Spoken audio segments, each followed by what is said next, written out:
So am I audible and visible to everyone? Yes, sir. You are audible.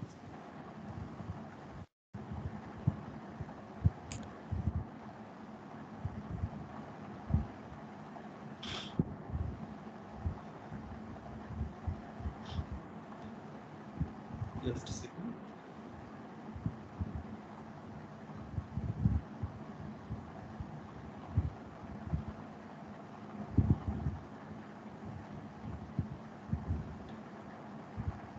Good morning, every participants. And today, in the first session, I am going to cover quantum algorithms and their applications. So, am I audible? And my screen is visible to everyone? Yes, sir. You are audible, and screen also is visible, sir. Okay. So, we see the quantum computing architecture, and I request participants whenever they want to speak, then only they should unmute their mic. Otherwise, keep it as mute. Okay, in between, if you have any question, then you can ask me and interrupt me, no problem there. But keep this discipline maintained. Whenever you want to speak, then only you should unmute yourself. Otherwise, keep yourself mute.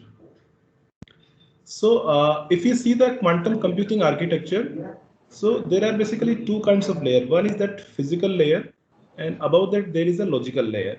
So if you see our quantum algorithms, which are above this logical layer, where these quantum algorithms are implemented and run, and ultimately they are converted into quantum logical gates, and then they are finally implemented using the quantum gates on the physical quantum processor.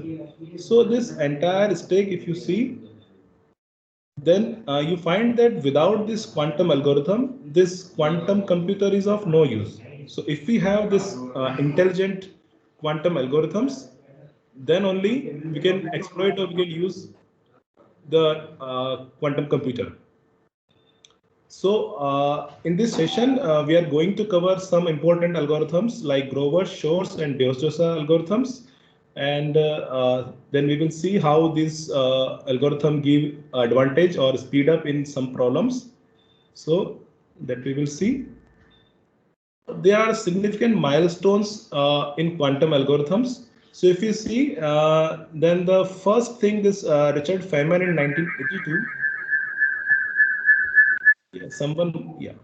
So in 1982, Richard Feynman has published a paper in which he says that if you want to simulate some kind of physical system, then it should be simulated on a quantum system, not on a classical system. Because on classical system, if we try to simulate this physical system, so as the number of variable increases in the system, we will not be able to simulate that efficiently. But if we have some kind of quantum system, then there this physical phenomena or simulation can be done effectively because they can handle exponential space efficiently in quantum system. So this was in 1982, Richard Feynman proposed this thing. And in the 1992, the first quantum algorithm was proposed by Dios-Josa, David Dios and Richard Josa. In that, they demonstrated that using a quantum algorithm, we can do something exponentially faster, which cannot be done on a classical computer, but can be done exponentially faster on a quantum device. Though that time quantum devices were not available, but he demonstrated using this simulation kind of thing and mathematical proof he has given that if we have this kind of Dios-Josa algorithm, then we can do something which is not possible on a classical computer, but can be done efficiently on a quantum computer. So we'll see this algorithm in detail, what it does. Then comes his Shor's algorithm. So in 1994, Peter Shor proposed a breakthrough algorithm that was Shor's integer factorization algorithm, and that can break currently used public key crypto systems such as RSA, Diffie-Hellman, and electric car cryptography, which are used in our current communication or e-commerce or banking. So we are using this kind of public key crypto systems like RSA and other systems are there. So most of the systems can be broken using this Shor's algorithm or its variant. So in 1994, this breakthrough algorithm create interest in all over the industry and government organizations. Then this quantum computer development thing speed up, because before that 1994 there was no such practical application which demonstrate that if we have some kind of quantum algorithm which can be run on a quantum device or quantum computer that can break this kind of crypto systems. So we will see also this in detail. But the thing is that after this Peter Shor's algorithm, this quantum computer development progress started drastically, and all the major government organizations and big companies started developing quantum computers. So before that, there was no quantum computer. After that, this IBM and other companies started developing prototype quantum computers. So next come is an important algorithm that is called Grover's algorithm, and it was given by an Indian, Love Grover. You can see his photo here. So what the algorithm was doing is it can search in unsorted database. So if we have an unsorted database, then we can perform search in order n time. But Grover's quantum search algorithm can perform those kind of searches on an unordered database in square root of n time. So classically, if we do that thing, then it is basically order n time, but Grover's algorithm give quadratic speed up, and if we use that on a quantum device, then we can perform it in order of square root n queries or order of square root n time. And also this Seth Lloyd has proposed this quantum simulation algorithm. So where we can simulate this quantum phenomena or this quantum particle efficiently on a quantum computer. Although that time those people were not having a quantum computer physically with them, but still they were able to design this kind of impactful quantum algorithms. You see, the motivation came for quantum algorithm and this quantum computer by this Shor's algorithm, which can perform this integer factorization, which was classically exponential in terms of this order of n power 1 by 3 log 2 by 3 power n. So basically the idea is that this n is basically if we are having a n bit number, so n is the number of bits in a number, and that can be factored on a classical computer with best known classical number field sieve algorithms. Still it will take exponential in terms of number of bits. So if we want to factor this kind of number which has 512 bits, then it will take 8400 MIPS years. And if we have this kind of number which is having 1024 bits, not digits, I am talking about only 1024 bit numbers, then it will take this much time, 1.6 billion times longer on a computer, normal classical computer. So this is the best algorithm, but still, if we want to factor 1000 bit number, then it is not possible in the lifetime of a person. So if we have this supercomputer kind of thing also, then it is also not possible. So this factorization problem is hard on classical computers. But in 1994, Peter Shor's demonstrated that using his algorithm, time complexity of this factorization comes to polynomial, that is n cube. Basically, n is the number of bit. So if number of bits is 1000, then it is 1000 power 3. That is very less. And if we having this kind of 1 gigahertz quantum devices, then these problems which are taking millions of years here, million of or billions of years here in classical scenario, that can be done in few hours. As you can see, that 512 bit number can be factored in 3.5 hours. And if we go for this 1024 bit number, then it will take 31 hours. So this Shor's algorithm ignite that we should have a quantum computer, because this was demonstrated mathematically and some simulation kind of thing it was demonstrated, but we don't have currently a quantum computer which have 1000 or 2000 or 5000 qubits. Perfect qubits we require. So currently the limitation is that we are not still not having 1024 qubits quantum computer. So this is the challenge here.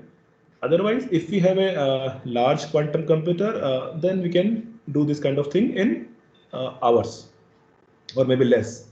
So this was the result taken from this paper of Chong, and it was published in 2002. So still we don't have a large quantum computer. It means that if you want to factor this kind of problems and to break those kind of cipher which are using this kind of numbers, then we require a large quantum computer. So currently, due to some technological limitations, we are not having sufficiently large quantum computers. That we will see. So what are the applications of this quantum algorithms? So as we have seen that factoring very large number using Shor's can factor RSA and other crypto system, which will make us vulnerable on this internet, where we are using WhatsApp kind of communication, where this RSA and other ciphers are used, and using Shor's or its variants, those can be broken. So it is having application in cryptanalysis, breaking some public key cryptography ciphers, which use some kind of factoring or other discrete log problems in their design. So if they are having this kind of thing in their design, then Shor's can break them in few hours. So other thing is that if you want to generate true random numbers, so this quantum random number generators are there, those can be used. So this random numbers are widely used for simulation or maybe some one-time numbers or some cryptographic keys you want to produce.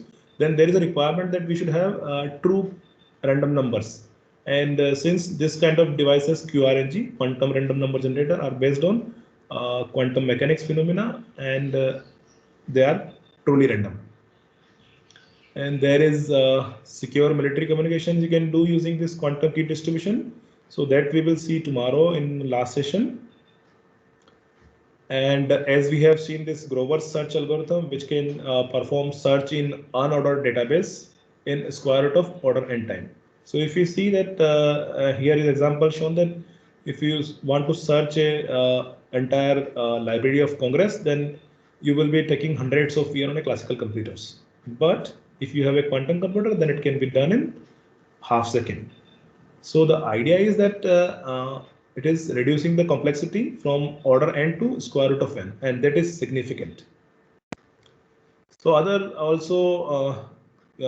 field also it can be used. This like if you see that in medicine, new molecule development also mimicking human brain, advanced robotics, machine learning. So everywhere this quantum computing and this quantum algorithms are having a role to play, because they certain problems they provide speed up which is not achieved in classical computer and classical algorithms. So they are used. So if you see that, as I was told by organizer, so far any question, any problem? Okay. So yesterday I was told that this quantum gates are not covered in the previous sessions in the first 2 days.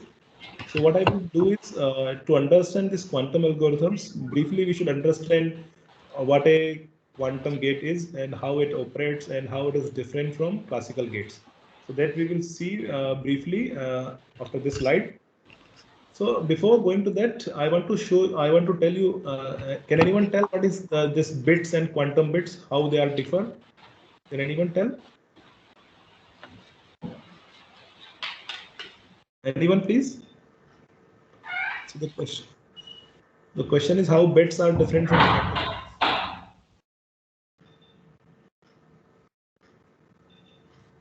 Okay, let me explain here. So in the classical, we are having these bits, and those can be either 0 or 1 at a time. And using classical gates, we perform data represented using bits, and we do some meaningful computation or implement some algorithms on the data and process the data. While in quantum bit is just this quantum version of bit, but it can have either 0 or 1, or simultaneously it can be in 0 and 1 also. So if you think about a single bit and single quantum bit, so single classical bits can be either 0 or 1, okay, at a time. But this quantum bit can be in 0 also, or 1 also, or simultaneously both in 0 and 1. So this thing we called as a superpositions. Like this qubit, if we say that it is representing both 0 and 1 simultaneously, then we will say that it is superposition of both 0 and 1. So here also we can like see this psi is a vector which is denoting a single qubit. So basically what we see here is that this psi is linear combination of both 0 and 1. Okay, and this alpha 0 and alpha 1s are coefficient of this state 0 and state 1, and which are called amplitude of 0. That is, alpha 0 is the amplitude of 0 state and alpha 1 is amplitude of 1 state. So if you see here, this alpha 0 and alpha 1 are the amplitudes of 0 and 1. And in quantum mechanics, there is this restriction that says that this sum of this amplitude square, so mod alpha 0 square plus mod alpha 1 square is always 1. So basically what we are saying is this mod alpha 0 square is probability of getting 0 on measurement. This mod alpha 1 square is probability of getting 1 on measurement. So probability sum of this getting 0 and getting 1 is always 1. So when we measure this state psi, so with probability alpha 0 we will get 0, and with probability alpha 1 square we will get 1 on measurement. Okay, and the same thing can be represented in theta and phi on a Bloch sphere that we will see in the next slide. So the idea here is that a single qubit can represent 2-bit information. Here you can see that both 0 and 1 are represented. So if we have 2 qubits, then it can represent 4-bit of info, 4 amplitudes simultaneously. That we will see how it represent. We'll see how it is representing that thing. So okay.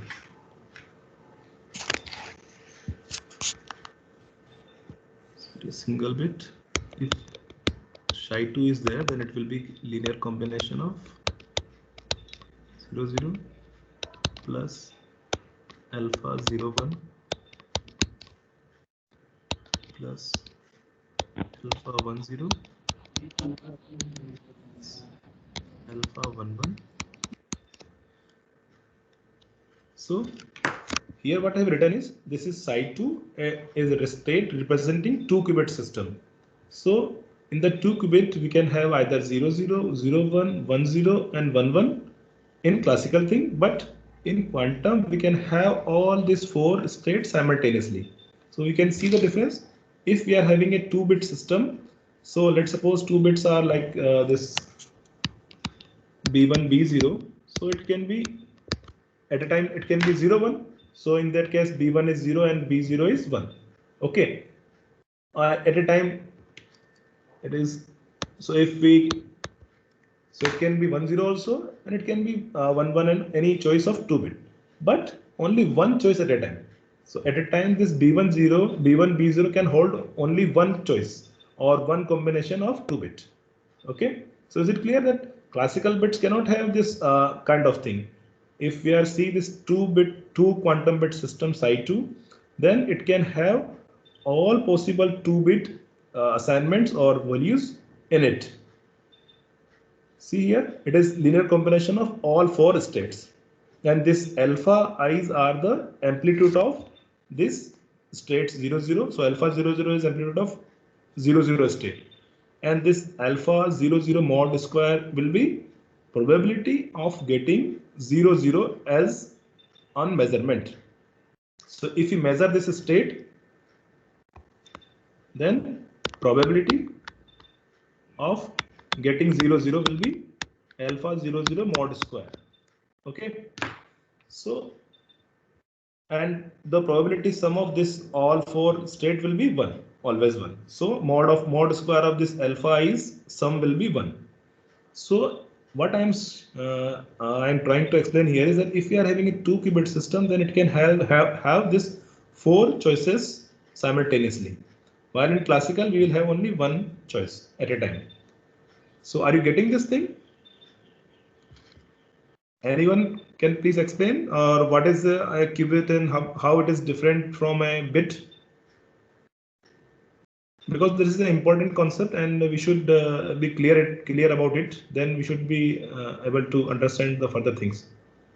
So the difference I told here is that if a single qubit system is there, then it will be at 0 and 1 simultaneously. It can be okay. If it's a 2 qubit system, then it can be simultaneously all 4 choices will be there of 2 bits and their amplitude will be there, and their sum of their amplitude square is 1. So basically the probability of getting 0 0 is alpha 0 0 square and 0 1 is this. So if we square all of this alpha i's, then sum of this alpha ij mod square is 1.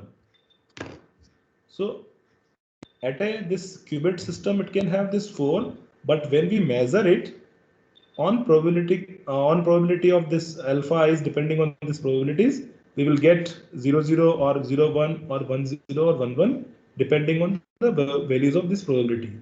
So as earlier it might have told that this quantum mechanics is probabilistic kind of thing, and based on these probabilities we will be getting these kind of states. So we have to run the experiment several times to get a clear probability distribution of the states. So similarly, if we are having 10 qubits, then we will have all possible values of 10 bits, that is 2 to the power 10 simultaneously. So we can have in 10 qubits we can have this much amplitudes. How much? 2 to the power 10. Then if we are having n qubits, then it will be having 2 to the power n bit of information. So if we want to equivalence in this quantum bits and bits, then this is the ratio. N qubits can represent 2 to the power n bits information simultaneously. So this phenomena is called superposition, and if you see how this superposition and this quantum parallelism give us computational advantage. Okay, so as I told you that let's suppose if you are having a 3 qubit system, then if it is in superposition, then what can we have? We can have all this 000 to 111 states simultaneously in our system with only 3 qubits.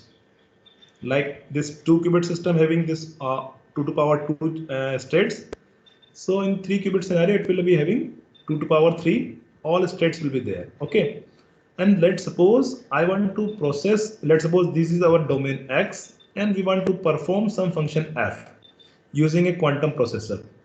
So if we process using the quantum processor, so what we are going to do is we are going to apply this F on this input X. So basically 3 qubits will be there. X1, X2, X3 will be there, which is going to represent this system. And if we apply some function F over this 3 qubit system, then this F is applied over all possible values of this 3 qubit system. So while we are applying F only on this 3 qubit, but it is internally applied on all possible choices of 3-bit system. So by applying F, we are able to modify or able to perform a computational function F on 2 to the power 3 amplitudes. Okay.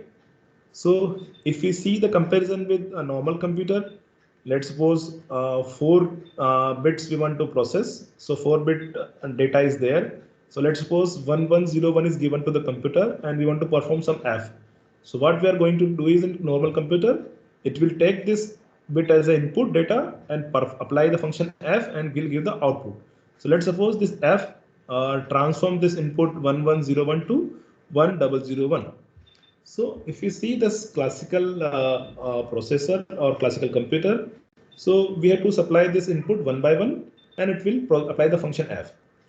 Suppose if there is a requirement which says that we want to apply this F on all possible values of 4 bits, that will be from all 4 zeros to all 4 ones. That is basically 2 power 4, 16 values are there. So if we have a normal computer, then what will happen? So one by one you will supply these kind of input strings, input bits, and it will apply F and will give the output one by one. But how this quantum computer is different? Using this 4 qubits. 4 qubits, quantum computer can represent all possible 4 bit values. That is starting with 4 zeros to 4 ones. Okay. and then it can apply the same function f. So we will see that using quantum gates we can implement this f in quantum computer also. So we have this function f, and this f is applied on this 4-qubit system. So that will transform or apply the function on all possible 2 to the power 4 values in one go. So basically here if you see in quantum processor, f is applied one time on this 4-qubit system. That will in turn compute fx for all values of x. But here in normal computer, it is linear in nature. So basically, one by one we will be applying this thing.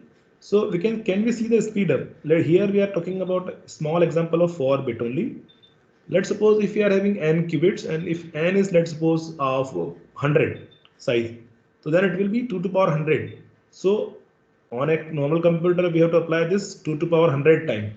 That is a very large number, and it will not be able to finish this computation. But on a quantum computer we just need 100 qubits, okay? And if we create those 100 qubit in superposition, and then we can apply the f, then we will get this thing. Okay, so are we clear with this quantum parallelism? So this phenomena is called quantum parallelism, which operate this function f on this 4-qubit system, and this phenomena of having all possible states simultaneously is called superposition. So are everyone clear with this superposition and this quantum parallelism thing? Anyone else? Anyone having any doubt? Then we can revisit it. No, sir. It is clear, sir. Very much clear. Okay. So, as the organizer told me yesterday that this quantum gates are not covered. So what I will do is briefly try to cover this quantum gates, and then we can see the quantum algorithms again.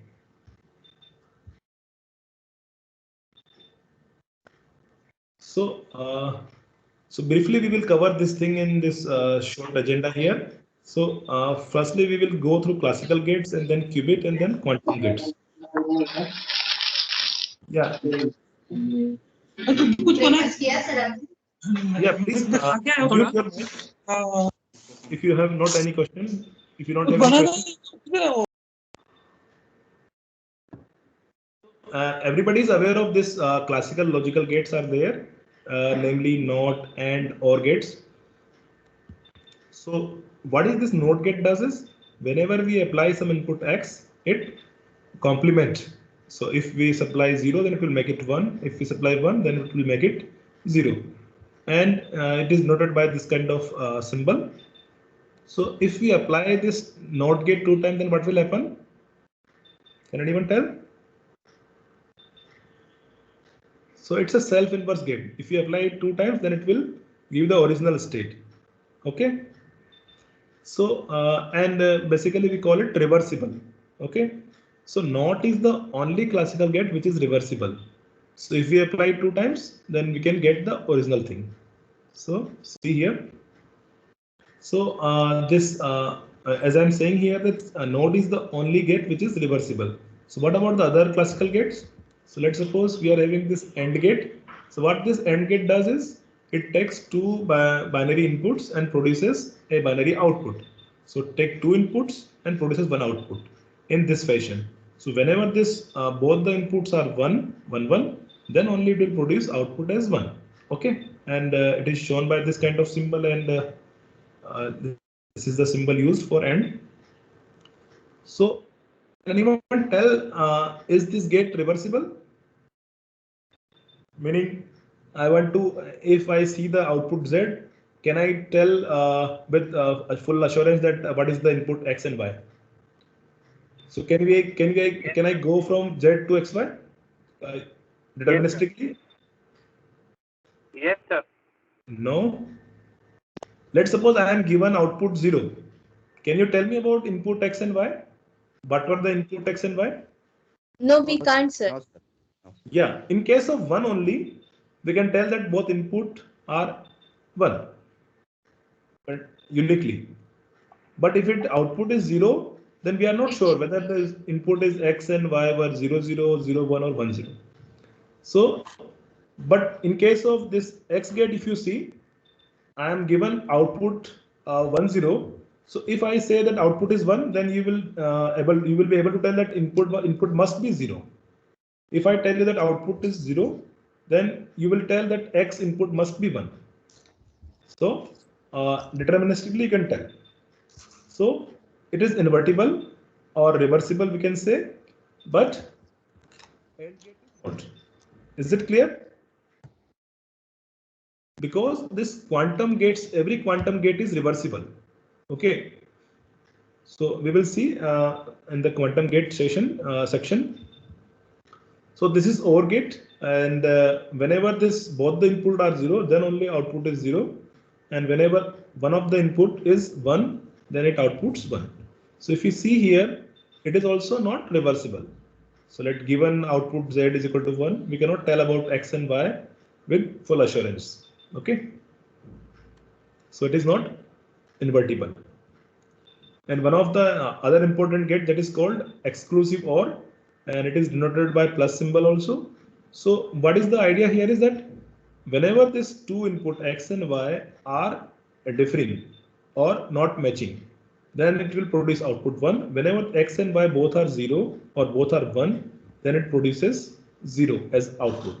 So what is the idea? When both the inputs are same, it will produce 0. When both the inputs are different, it will produce 1.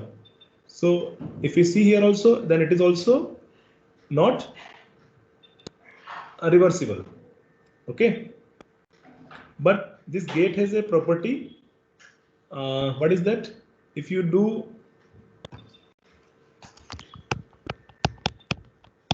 so, this is denoted by this this symbol also.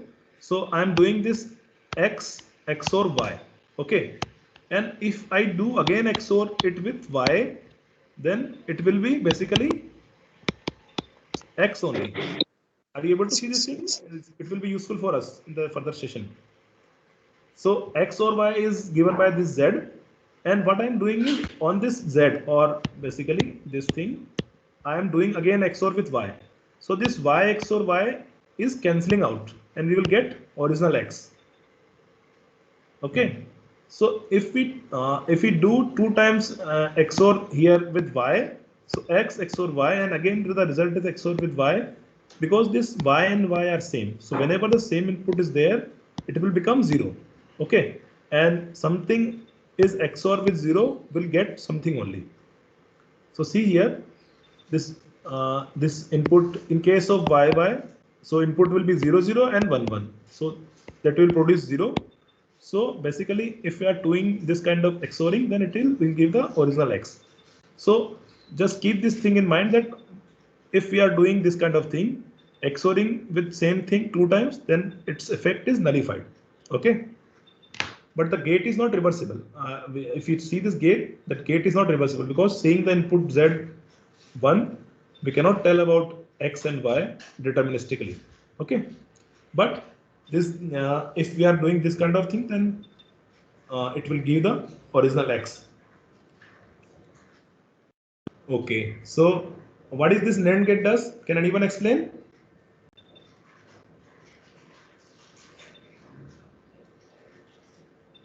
Can anyone please? The result is negation of AND. Okay. Perfect. And is this gate reversible? No, sir. Okay. And why this gate is very much important if we see digital electronics or this classical Boolean algebra or gates? It is universal gate. It is considered as a universal gate. Okay. Clear. Maybe And what is a universal gate? universal gate are the gates that are used to create any type of gate. By using the NAND gate, we can create also OR gate, OR gate, NOT gate, and any other, all the gates with the help of NAND and NOR gate. Okay, perfect. So let's suppose we are given this kind of NAND gate. Okay, and this is the NAND gate. Okay. So if I want to produce a NOT gate using this, then what should I do? Let's suppose I want to get NOT of this X. then what should be my input X, or what could be the combination? I want to use it as a NOT gate. Like any Sir, Boolean both function inputs can will be be same implemented and by using a true and combination of NAND gates, sir. Okay. NAND gate is significant because any Boolean function can be implemented by using a combination of the NAND gates. Perfect. So my question here is, I want to use it as a NOT gate, and I want to supply Sir, both input inputs X. can be 0 If or your 1. X is equal to Y, it will be a NOT gate. Perfect. Or can we put as this Y is equal to 1 also? Then we can get also get Y is equal to 1 if I put here, and X is X only. So will it work as a NOT gate or not? Yes, it will. Okay. So simply you should make it 1. And if Right. I want to use it as an AND gate, then I want to implement AND gate using NAND. How we can do? We Sir, can pass. put one more We can inverter. pass the. We can Yeah, pass the NAND gate result one please. with the other. We can pass the NAND gate result with the another NAND gate further on. Perfect. So I think we are very much clear with this thing, and yeah. Perfect. Thank you. So as told by you guys only, that this NAND is a kind of universal gate, and yeah, please mute yourself. So as you told that this NAND is a universal gate, and using this we can implement all kind of other gates. And if we have this AND or NOT gate, then we can implement any classical Boolean logic, or any whatever complex function is there in classical thing, we can implement using this NAND gate. So it is called a universal gate. So can there be any other pair of universal gate? OR and NOT can be a universal pair. Anyone please? One of you? Sir, Yes. NOR It's is a a NOR gate. NOR gate. Okay, so we can make NOR using it, and we can using NOR we can do the thing. Is it clear? So the idea is that in classical we are having this kind of universal gate. So similarly also in quantum also we will have universal gate combination there. And in quantum, whatever is there in classical, we can perfectly replicate using quantum gate. But there are certain things extra that we will be focused, and that gives us the advantage in computation. As I already explained, what is a qubit? Qubit is basically linear, a single qubit if we talk, and it is basically linear combination of both 0 and 1. So let's suppose this is the qubit we are given, and we want to represent 0. Then what should be the value of alpha and beta? I want to represent 0 using this psi. So what will be my value of alpha and beta? Alpha is equal to 1, beta should be 0. Perfect. And if I want to get 1, then Beta should be 1, alpha should be 0. perfect. And so in each case, if we find, then mod alpha square plus mod beta square is always 1. If it is 1 also, then beta will be 1. So beta square will 1. Then in that case, alpha will be 0. So in the 0 case, alpha will be 1, beta will be 0. So every time this, and what is this alpha and beta? Can anyone repeat? Because this is important thing. What is this alpha and beta? Amplitude, sir. Amplitudes of 0 is alpha, amplitude of beta is 1. And what is this mod alpha square?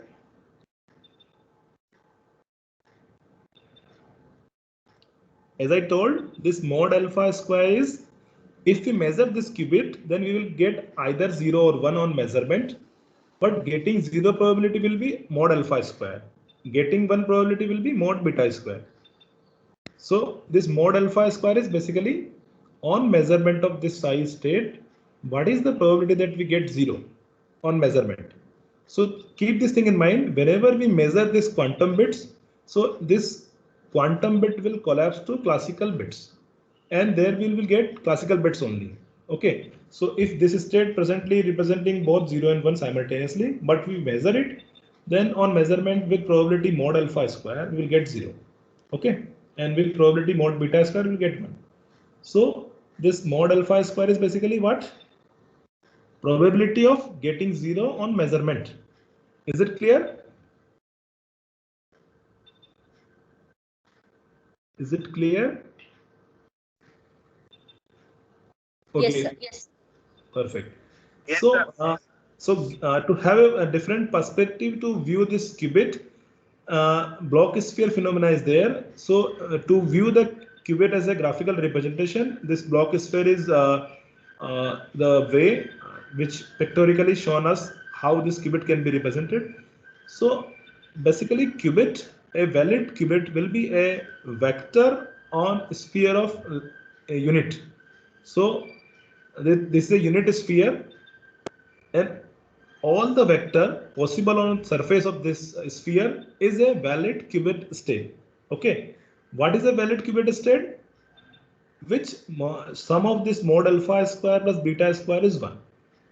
Okay, if it is a valid state, then this probability sum will be 1. So, if I see at this value, north pole, it is denoted by 0, the south pole is denoted by 1, and in between, on the surface of this sphere, there are states which are basically linear combination of 0 and 1. And that can be represented by this equation. Psi is basically cos theta by 2 0 plus e I phi sin theta by 2 times 1. Okay, so what is this psi? Psi is a valid qubit on surface of this. And what is this theta here? Let's suppose I want to represent this psi mathematically. Then it will be represented by this equation. Okay, what is theta here? Theta is the angle of this state vector psi with plus z axis. So this is our theta. And what will be phi? Phi is called phase, and it is denoted by the if we take the projection of this psi vector. Okay, so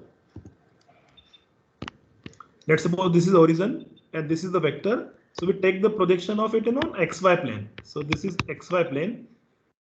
Okay, so on xy plane we take the projection. Let's suppose this projection is OP.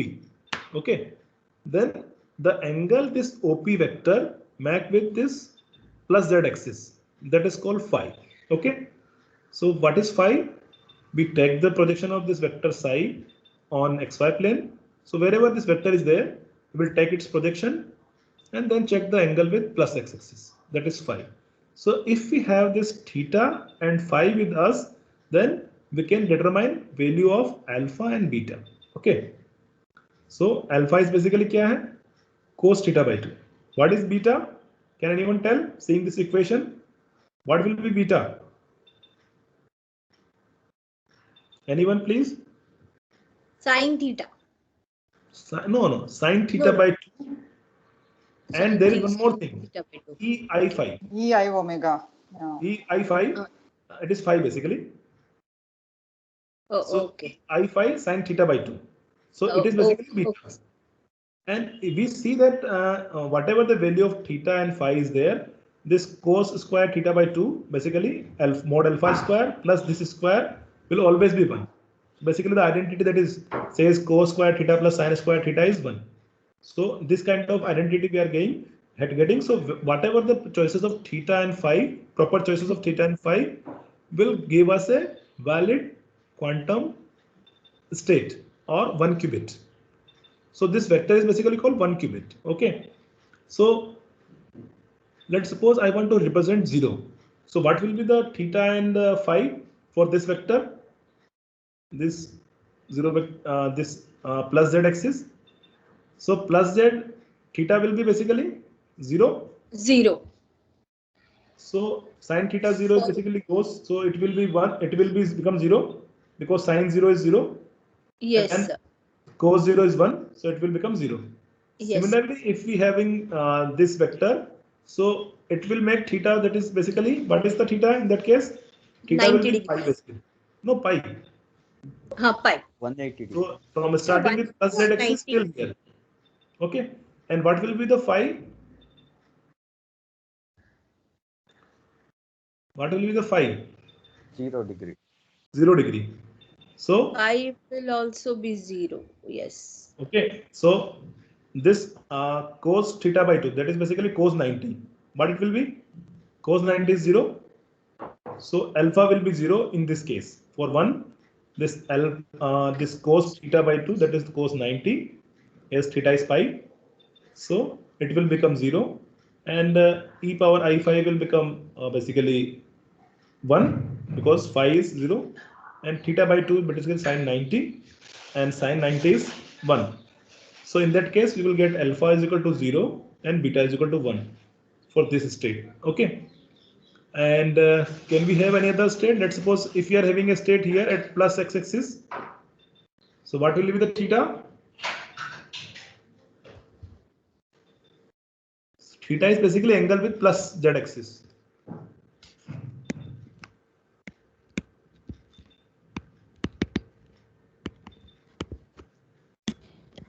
Okay. Sir, I have a small doubt. Yeah. Why is we are taking cos theta by 2? I didn't understand that theta by 2. Okay. So If you could please explain. yeah. So actually, basically, what we want to do here is, if we take, we can take theta also, but in that case, if you see this representation, then value of theta will vary from 0 to pi only. Are you able to see this thing? Yes, sir. That I saw. Okay. So the angle which it makes with z-axis will be theta by 2 or theta in that case. That's theta where is I'm angle. confused. No. Angle theta is that with plus z-axis, and in the notation we are doing theta by 2, but the angle theta is basically with plus z-axis. Okay. So the idea is very clear. using this. Yeah. So okay. So theta is angle with plus z-axis, and in the equation we will put theta by 2, because using the theta by 2 only we can cover this entire block sphere. Okay. Because what happening here is upper half of this sphere is just an image of this lower half. Yes, sir. So in that case, if you see here, theta is basically pi by 2 for plus z-axis, plus x-axis here, plus x is there. So theta is basically how much? Pi by 2. Pi by 2. And what will be the phi? So phi will be basically 0. 0. Huh? Yes, sir. Okay. So if you put theta is equal to pi by 2, then it will be cos pi by 4. Okay. Cos pi by 4 is basically 1 by root 2. Is it clear or not? 1 by root 2, yes. And here also similarly we will get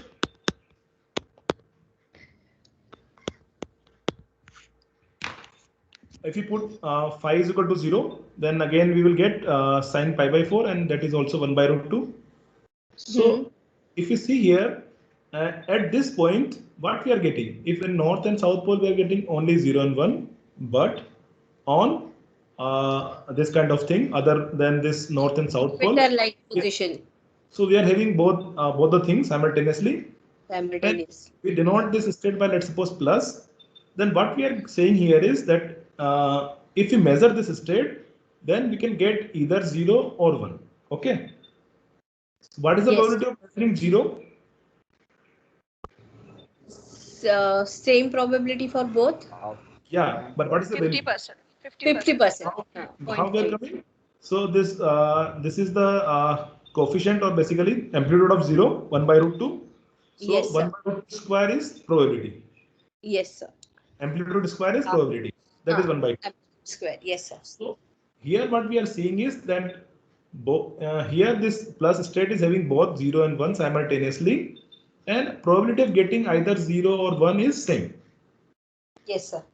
Okay. So here we can see that using this kind of state, we can represent superposition kind of phenomena. Yes, sir. Where all states are equal probable. Okay. Yes, sir. And let's suppose if we are having this original state. Okay. So yeah, one more thing I want to explain here is that let's suppose this is our qubit on this block sphere, and what a quantum gate will do is quantum gate will just move this state from here to there or somewhere on this block sphere. For a single qubit, if you want to visualize, what is the quantum gate is doing? Let's suppose we are having this state 0 here, and we apply some gate. Let's suppose time being it is called Hadamard gate, that is H. So if we apply this Hadamard on 0 state, what we will get? We are getting this plus state. We will see how we will get So the state is here, okay, at this position, and we apply some gate. So what a quantum gate does is it will shift this state on this somewhere on this block sphere. So Hadamard on 0 will move that state to here. Okay. And not of this, that is denoted by X. Okay.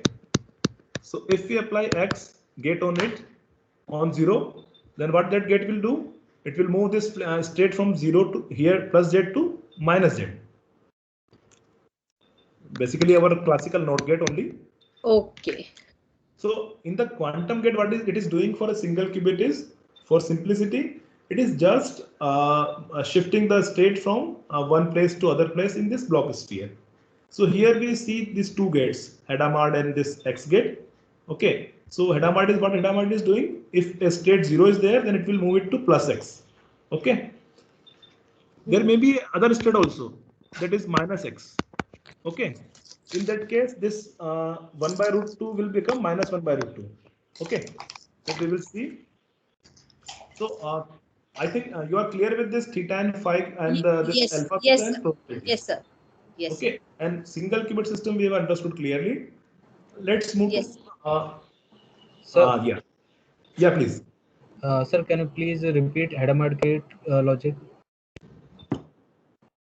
Hadamard is what it does is, if we apply it on a 0 state, it will create this kind of state 1 by root 2 0 plus 1 by root 2 1. Okay. Okay.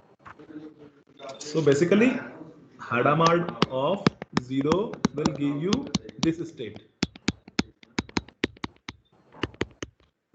Or if you apply it on 1, then minus sign will be here. So what I told is, if we apply Hadamard on this 0 state, then it will create equal superposition of both 0 and 1. So basically, if state was here at this plus Z, then it will move to this plus X. Okay. In case of 1, so 1 will be here. So it will go to this minus X axis. So it will become 1 by root 2 0 minus 1 by root 2 1. So there will be a minus X point also, and that is denoted by this state. Sir, can we say that if we pass 0 to the Hadamard gate, it will take us towards the 1, and if we pass the 1, it will take towards 0. No. If we apply on 0 state, then it will take to this state plus X. That is basically 0 plus 1. It takes 0 to 0 and 1. It takes 1 to 0 and minus 1 with this coefficients. So basically, if you see here, it was originally 0. But when we apply Hadamard, so it was having only one state, that is called 0. So there was no one component in it. Okay, initially. But when we apply Hadamard, it is having both 0 and 1 simultaneously. And it is called superposition. And that is a pretty much required phenomena for us. Okay, we will see this gate in detail. Yeah. Sir, can we say then after applying Hadamard gate only we can see the effect of the qubit? Yes. Otherwise, yeah. So originally it is in 0 and 1, so it is as good as the classical 0. But so all the 4 parameters amplitude we will be able to see only after applying the Hadamard gate. Yes. So Hadamard is an important gate, and it does not have analogous classical gate. So it is available in quantum only, not there in classical thing. Okay. So classical, a bit cannot be in either 0 and 1 simultaneously. It can be either 0 or 1. It cannot be both in classical. Na? Okay, sir. Yes. So just revisit that thing I earlier explained you. So a single qubit system we have seen, and it can represent both 0 and 1. So as we go with more number of qubits, yeah, please mute your mic. So single qubit we can represent 0, 1. 2 qubit we can represent all 4 possible choices of 2 bit. Okay, and we can have superposition by applying Hadamard gates. Okay, so we can have this kind of 2 qubit state. So if I denote it by psi 2, so then 2 qubit system can have all possible 4 values. Okay, so if we are having this, let's suppose 10 qubit, then what we will be having here? Let's suppose if you want to represent a 10 qubit system in equal superposition. So psi 10, if I want to denote, then I can write it like this: psi of okay, alpha I sum I is equal to 0 to 2 to power n minus 1. So let's suppose I make it as a general n. Okay. So psi n will be 1 by square root of n. Okay. So what I'm saying here is, if we are having a n qubit system psi n, then it can be represented like this: 1 over square root of n, I is equal to 0 to 2 to power n minus 1, and alpha i's. Okay. Okay. So this bracket notation is used. So let's suppose using this n qubit system, I want to represent a system with. So basically this capital N is basically 2 to power number of qubits. The small n is number of qubits. Okay, capital N is basically number of qubits. So okay, I write it the small n, and capital N is this much, 2 to power n.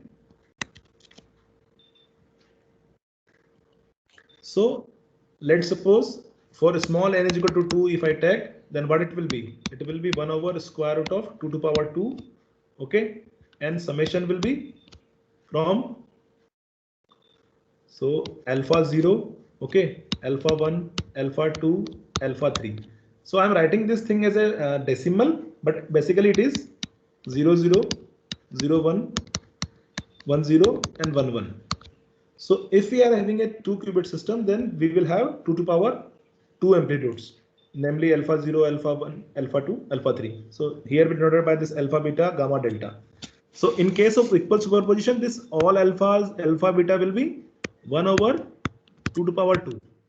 Okay, for 2 qubit system, if we are having a equal superposition. Okay. Okay. So what about 10 qubit system?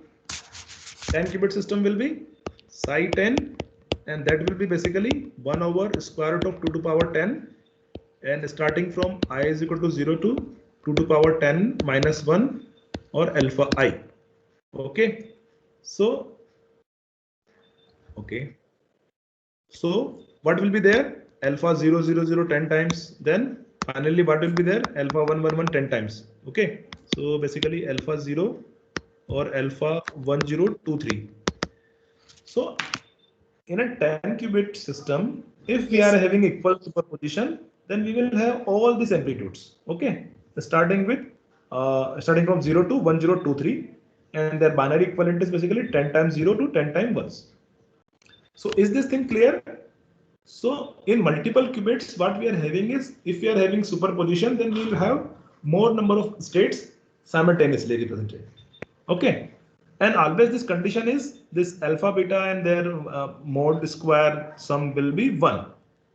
Okay, because this probability sum cannot be more than 1 or less than 1.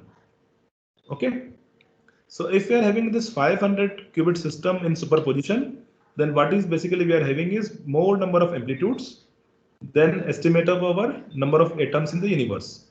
So this much is 500 qubit is too much.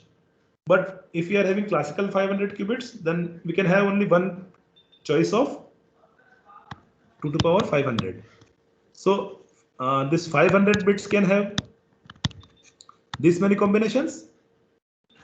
Okay, but at a time, what will be there? It may be something, some 500 bit choice. Okay, but in quantum, we will have all of this simultaneously with us. But in classical, we will be having only one possible choice of this 500 bits.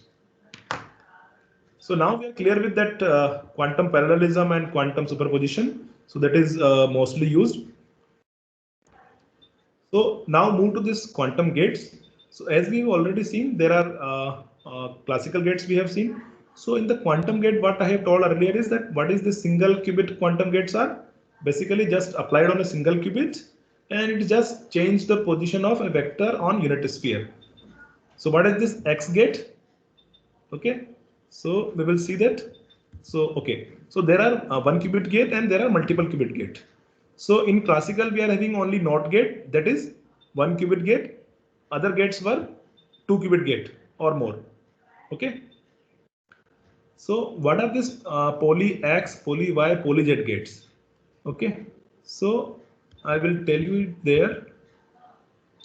So this X gate, if we see, if state is on 0 state here, then it will flip to 1. If it is 1, then it will take to 0. Okay. Same as NOT gate. Okay.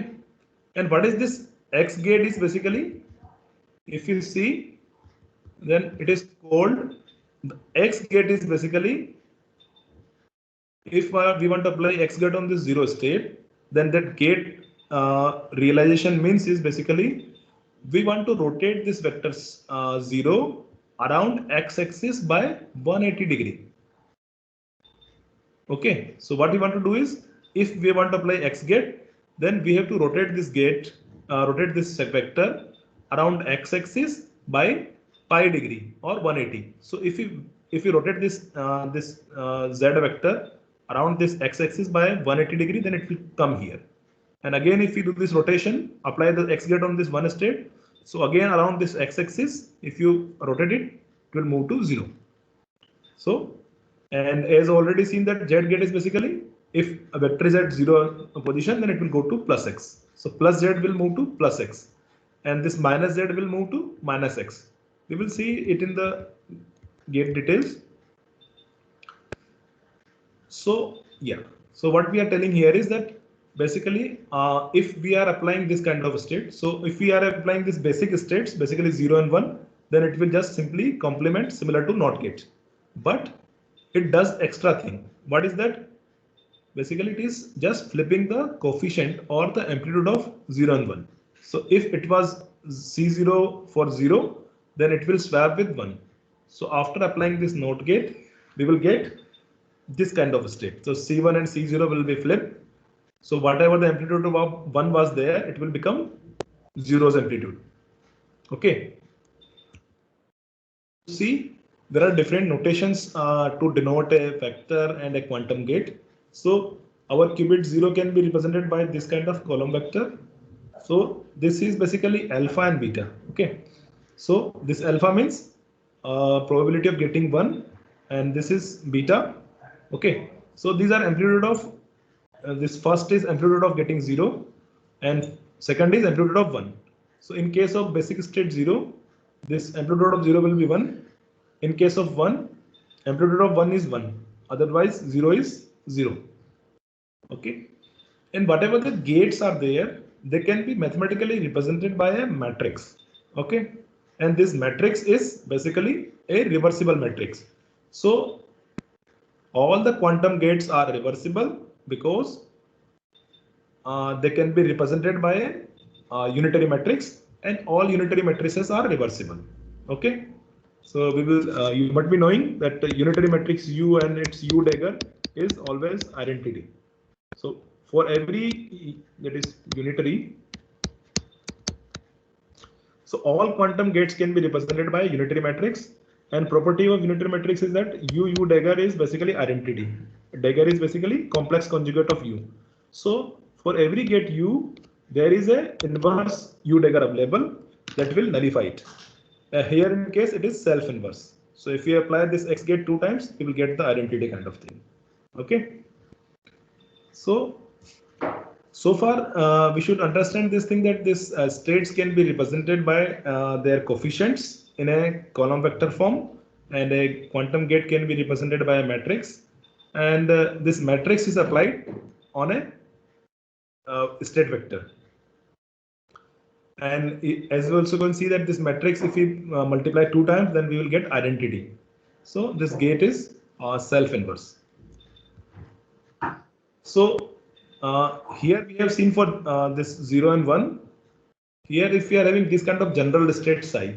So what will happen in general state psi? This coefficient alpha beta can be anything, not necessarily 0 or 1. It can be any other values. But the condition is Mod alpha square plus mod beta square is 1. So what this X gate will does is, it will just swap this alpha and beta. As I explained earlier, just swapping those things, and so it will become this. And as I already explained this, what is this X gate is rotation around X axis by 180 degree. So okay. So okay. So this is this thing. So if this is our psi, then we can represent it like this, alpha and beta. Okay. So first thing is coefficient of 0. Second is coefficient of 1. So instead of writing this psi as this kind of equation, we can simply write as a column vector where first value alpha will give the amplitude of 0, second value will give amplitude of 1. So this kind of alpha beta we can write. And if we apply this X gate on this alpha beta, then what we will get? Can anyone tell? We will get beta alpha. Okay.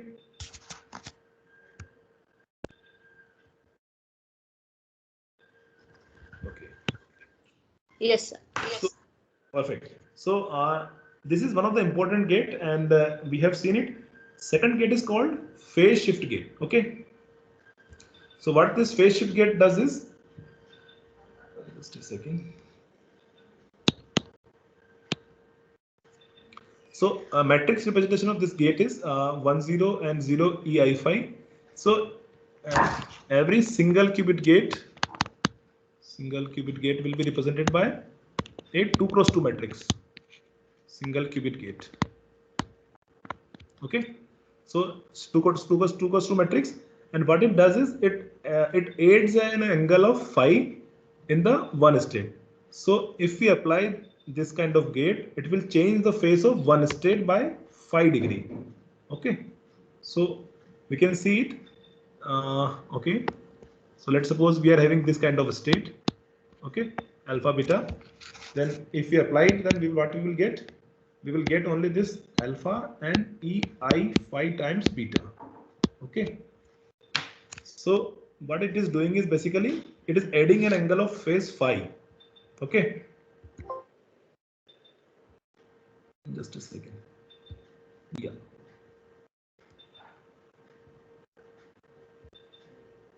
So it is just adding an angle of phi in the one state. Okay. Otherwise, this 0 state remains same. So amplitude of 0 was alpha, it was remain same. So 0 will remain same, and 1 will be having additional phase, that is phi. So whatever the value of phi we put here. So if phi is basically pi, if this phi is pi, then what it will do is e power I phi is basically what? If you put value of phi is equal to pi, then e power I pi is basically what will be e power I pi? Can anyone tell? So it's a Hessian vector. It's a Hessian vector. Yeah. So it will be basically cos theta plus cos pi plus iota sin phi. Iota sin pi. So cos pi is basically -1. And it is 0. Sin pi is 0. So this e power I pi is basically -1. So when theta, this phi is basically pi, then it will change the sign of one state. Okay. So we call it is changing the phase. Okay. So then this theta is equal to pi is basically called a Z gate. So what is a Z gate? It is just simply a rotation around Z axis by pi radian. Okay. About X axis, it was called X gate, and that was basically giving us a kind of NOT gate, and this Z gate is changing the phase of one state. Okay. So a generalized phase shift gate also we can get. So we have seen the particular example where theta was, this phase was pi, so it became Z gate. So other example also there, that is called S gate, when this theta is pi by 2, and there is an example of T gate, which is basically theta is equal to pi by 4. So we will see these gates are used. So this phase gate is not there in the classical thing, and these phase shift gates are not there. Now comes one of the important quantum gate, that is Hadamard gate. Okay. So as I already explained, this Hadamard takes 0 to this and 1 to this. It was clear? And matrix representation of this Hadamard is by this matrix. Okay. And circuit representation is this. So what I told earlier is that it will take 0 to this and 1 to this. And if we apply this Hadamard 2 times, then it will give us the identity. Okay. So it is basically self-inverse. So these I already explained. And always if you see that this probability of getting 0 and 1 is 1 by 2, 1 by 2 in this kind of states. So this, when probability of getting all choices equal, then it is called equal superposition. Superposition is already there. So in superposition case, this coefficient can be anything. But in case of equal superposition, probability amplitude of 0 and 1 both will be same. Okay. So these were the single qubit gates. Okay. So now comes this multiple qubit gates or 2 qubit gate. If you see the first gate, that is called control node gate, and matrix for this is this. So what the idea here is that this solid dot represent that this okay, so this wire represent the qubit, and this wire, so there are 2 qubits, namely B and A, and this solid dot represent it is a control bit. Okay, and this is denoted by this NOT kind of thing. Plus is basically NOT or XOR. So whenever this control bit is 1, then we will change this A. So see here, whenever this control bit is 0, A will remain same. Whenever this control bit is 1, it will complement it. So we can denote it is by B XOR A. Okay. So whenever this B will 1, it will complement it. Whenever B is 0, this B XOR A will A only. Okay. So it is called CNOT gate. And if you apply this CNOT on this kind of a state, 0, 0 plus 1, 1. So it can be a valid state because probability sum is 1 by root 2 square plus 1 by root 2 square, that is 1. So what is the idea of CNOT gate? So first bit is 0, second bit is target qubit. So first is 0, then second will not be changed. First is 1, so second will change or not? So as I told here, this first bit is control. Whenever it is 1, the second will change. Okay. So here this 5 plus state is there. So is 0, 0 will remain same because, so okay, so we will see like this. If we apply CNOT on 0, 0, then it will remain same because first qubit, the control qubit is 0, so second will remain same. Here also this is first qubit, first, and it is second. So whenever this first is 0, second will same, 0, 1. Here first is 1. Okay. So basically control is 1, then target will change. So it will become 1. Here also it is 1, so it will change. Second will change. Second will become 0. So if CNOT is applied on this kind of states, then this kind of effect it takes. So let's suppose if you are given this kind of 2 qubit state and we apply CNOT, then what we will get? 0, 0 will remain same and 1, 1 will become 1, 0. And here we are showing that CNOT is self-inverse. If you apply it 2 times, then it will become the original state. You will get. So I think we are running out of time. So what we can do is we can start with some basic algorithm. Just see this one more gate. Toffoli is basically Toffoli is control node gate. So control node we have already seen. In control node, what will be happen? There will be 2 control bits, qubits, and a target. So this A and B are control and C is the target. And it can be represented like this: A and B XOR C. And for 3 qubit gate, matrix will be of size. There, then it will be 2 power 3 cross 2 power 3 matrix. Okay. And a state will be represented by 2 power 3 cross 1 column vector. So there will be 8 entries to represent a state, and matrix will be 8 cross 8. And using this Toffoli gate, we can see that this Toffoli is self-inverse. And using this Toffoli, we can get this AND gate kind of thing. If we put C is equal to 0, then we will be having AND of AB. Okay. And if we put B is equal to 0, C is equal to 1, then we will get NOT of A. So the idea here is that using this Toffoli kind of gate, we can have and or not all kind of thing. So Toffoli is behaving like as a our classical universal gate. So using it, we can have all possible classical logics. But other than this, we are having other gates also like Hadamard, which gives us equal superposition, Z gate which changes the phase. So this Toffoli can do all classical things, and other gates do some kind of other things which is useful for us. Swap gate is required. So if we put three a control node gate in this fashion, then this A and B value are swapped. So we can have another set of universal quantum gates.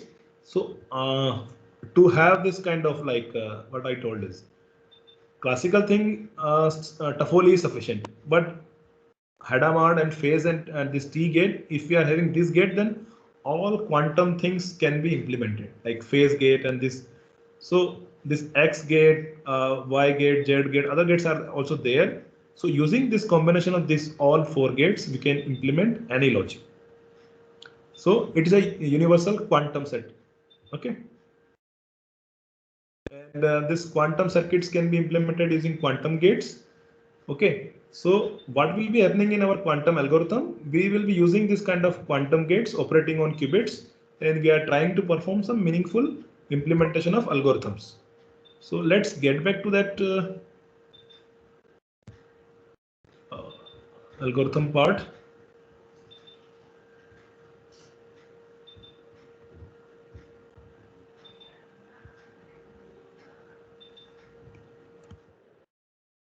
So this was the first algorithm, basically called Diosh algorithm and Diosh algorithm. So there were two variants. So we will focus on this Diosh algorithm, and it was given in 1992. So before going to that, I want to just tell you this few definitions. Boolean functions can take n bits kind of thing and produces either 0 or 1. So what is a constant Boolean function? Can anyone tell?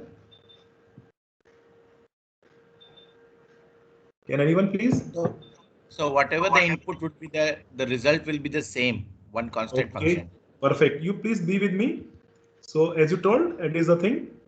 Whatever the input, it will always produce some particular either 0 or 1. And what is a balanced Boolean function? Balanced. According to the condition, the result would be. No.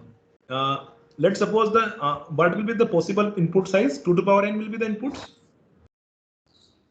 Yes, sir. So half the time of that space. So basically, see here. So entire space will be how much? 2 to power n. So what we want to see here is half the time we want it to be 0, and half the time of this I want to be at 1. So if there is a function which is half the time of this space, basically 2 power n minus 1 time it is 0, and 2 power n minus 1 time it is 1. Then we called it as a balanced function. Is it clear? Okay. Yeah. Okay. Perfect. Yes, sir. So what is that this Diosh-Josa problem was there originally? So the thing is that what we are going to say here is that there is a so problem is this, that we are given a function fx which is either constant or balanced. Okay. It is either constant or balanced, nothing else. Two things are there, whether it will be constant or balanced, and we want to find it whether it is constant or balanced in minimum number of query of this oracle. So what is we are telling here is this oracle means that this input is x, and what we are saying is that you supply the input, it will give you here fx as an output. Okay. So let's suppose our function is this f basically x1 xor x2. Okay. So what it is saying is you just give me the input value x1 x2. So if we ask this oracle, okay, x1 is equal to 0, x2 is equal to 1, then it will tell you what is the fx for this input. So if you supply 0 and 1 to it, it will give you 1. Basically, suppose this was the f, x1 xor x2. So what it is doing is you can provide the input, it will give you the fx value. Okay. Yes, sir. So this is the oracle, and What we are saying is we want to invoke or query this oracle minimum number of time. Okay. So classically, if we are having this kind of function, let's suppose x1, xor, x2, then how many trials we have to do in the worst case scenario? Classical. In Yeah. the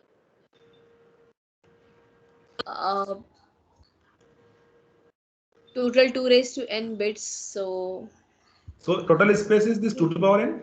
2 raised to n by 2 plus 1 in classical, Yeah. yes. So half the space at least we have to try and one more trial. Yes, sir. Then we will be sure that whether it is constant or balanced. So yes, you can figure it out yourself that how this number comes, but this is the case in case of classical. Classically, if you try. So what we will do classically, just we will invoke it with different inputs of x this much time. This much time. So if you see this, then this function is with this complexity is basically exponential, 2 to the power n kind of thing, no? Yes. So if n is large, then it will be too much. Let's suppose this n is 100, then it is too much. Okay. Yes, sir. But what this quantum solution? So it was classical solution. Complexity was exponential. Quantum solution by Dawes-Josa algorithm says that only one evaluation of this f is required to tell about this thing. See the amazing effect of this quantum algorithm. Earlier it was taking this much trial.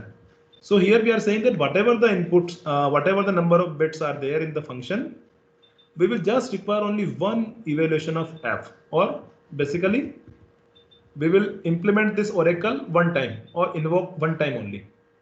In classical, we have to try it this many times. But here we are saying only one trial or one evaluation of this f is sufficient to tell about solution of this problem. So we can see here that it is exponential advantage giving us. Okay. Are you able to see the exponential advantage? It was taking 2 to the power order of 2 to the power n kind of complexity, and here it is only one constant evaluation of function is required. So let's suppose this is our f, that is x1, xor, x2. So in the classical thing, what we have to do is, so this is our f, this is our input x1, x2. So what we will be doing is, let's suppose if we put, yeah, so here it is getting 0, it is 1. So 1 0 and 1 1. So what we are going to do is we will invoke this f at least 3 times in the worst scenario. So Yes, 2 to the power 2 by 2 plus 1. But in quantum, only one time we have to invoke this f, uf basically. So this oracle is denoted by this kind of thing. So what we are saying is that this is the input x. So let's suppose this n bits are there in the input. So the x1, x2, xn will be there. And what it is doing is it is implementing that f x and giving at the input x, it is giving x only. But at the other thing at y, it is giving y, x or fx. So let's suppose y is 0. Okay. So basically this thing will vanish. So what we will get here? If y is 0, then we will get fx here. Okay. So this oracle is kind of thing. If you provide it x, then it will give you fx. This thing you should keep in mind. Okay. And it will depend on the function f. So for this function fx, it will be something. For other function, it will be different. So this is the circuit of this Dawes-Josa algorithm, which does this thing. So what we are saying here is, so there are n, let's suppose if our example is same, that is fx is basically x1, xor, x2. Okay.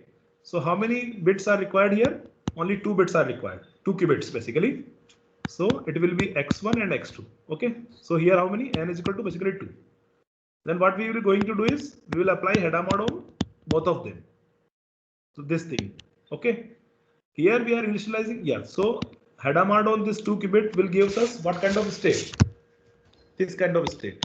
0 0 plus 0 1 plus 1 0 plus 1 1, and amplitude of all of will be 1 by 2. Okay. So basically what we will be having here, all possible 2-bit values. So basically x1 and x2 can take values 0 0 0 1 1 0 1 1. So all possible choices will be here with us on applying this Hadamard's. Is it clear? So this Hadamard can create equal superposition like this. So we have all possible input X here. And if we implement this oracle in this fashion, where this X will remain same, and here let's suppose I am applying some qubit Y. So Y is basically one qubit is applied, so it's a part of algorithm. So this, if you see here, this part fx is changing only depending on what kind of function you are you want to find. So let's suppose this is function x1, x4, x2. So you have to change that function only. Other parts, if you see, qubits depend on number of input to the function. This part is fixed. So one is there, Hadamard we apply. So this is y. So what this oracle does is, it will keep the input xm, and at the output, this kind of here, it will give us y xor fx. Okay. We will see how we can implement it. So the idea here is that then again we apply Hadamard here, then we measure it. So on measuring this input bits x, so let's suppose in case of this here only 2 bits are there. So on measuring these 2 bits, we can tell about what kind of function here is. So what we did is we implement this fx here, okay, and we measure this qubits. Then measuring these qubits will tell us about the function being used here, that whether it is constant or balanced. So okay, so just time being, you understand that we are running out of time. So here the system was in psi 0 state, and this system is evolving as psi 1, psi 2, psi 3. So this we can see. So the idea here is at last that psi 3 we were getting this kind of states. So that don't go by the complexity of this expression. Just keep this thing in mind, that whenever this function fx is constant, okay.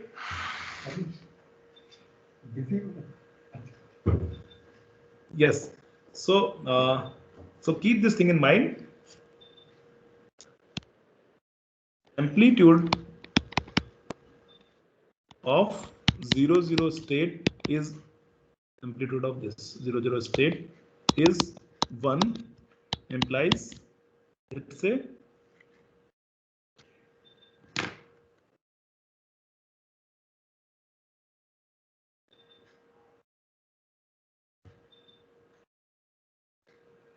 so the idea here is that diagram, if you see, yeah. So here we measure. So if this states are 0, 0, okay, then we will say, and if amplitude of this, so okay.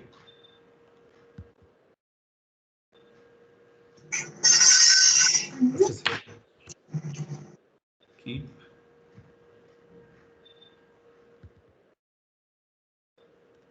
So what is the idea here is that whenever this 0, 0 is not present there at the measurement, it means function is balanced.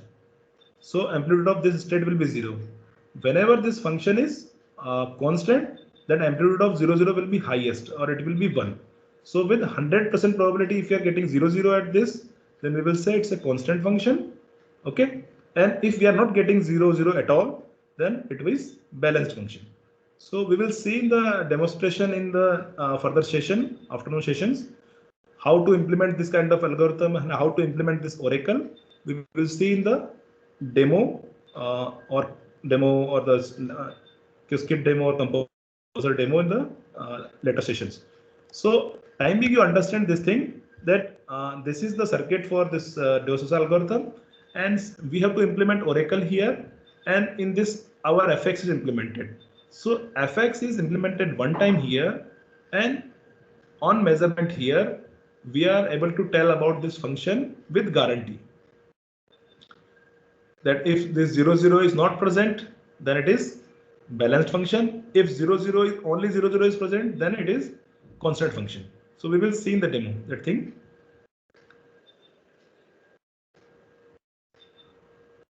So Sandoval, can we extend the session for 5-10 minutes, or Yes, sir, yes, we can continue in that the same thing in the further session also?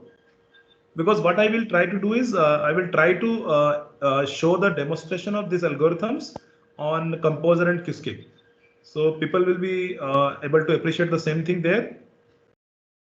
or quickly go through that other Grover's algorithm? So two things is there.